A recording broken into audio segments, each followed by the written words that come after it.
রান্না করেছি ঠিকই, কিন্তু খাওয়া আর হলো না। এই রাতটাই বাসি করে পরের দিন খেলাম। প্রেশার কুকারে প্রথমে একটু হলুদ দিয়ে মটরগুলো সেদ্ধ করে নিয়েছি। আমাদের এখানে শিবরাত্রির জন্য খিচুড়ি আর বাঁধাকপির চচ্চড়ি দিয়েছে সবার বাড়ি বাড়ি।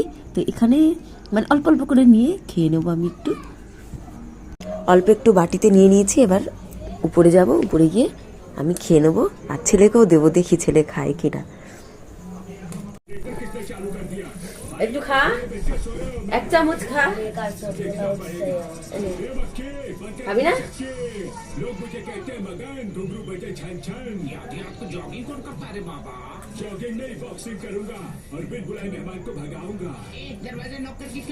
ঠাকুরের খিচুড়ির ভোগ কিন্তু ভালোই লাগে খেতে, মানে একটা আলাদাই যেন টেস্ট তার মধ্যে।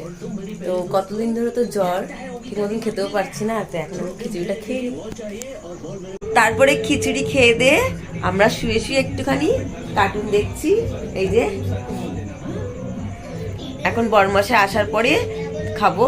তো আমি তো বানিয়েছি কাবলি ছোলা, তো বরমাসে বললো যে খাবার নিয়ে আসবে এগ রোল, তো ওটাকে রেখে দিতে হবে, কালকে খেতে হবে। আজকে বানিয়েছি, কালকে খাবো। এক্ষুনি শাশুড়ি মা এলো, বললেন একটু চা বানাতে। তো এখানে চা বানিয়ে নিয়েছি, শাশুড়ি মাকে দিয়ে দেবো। এবার যাই চাটা দিয়ে আসি শাশুড়ি মাকে। আর আমার শাশুড়ি মা বাটিতে চা খাওয়া পছন্দ করে। জ্বরের মুখে তো কিছুই ভালো লাগে না খেতে।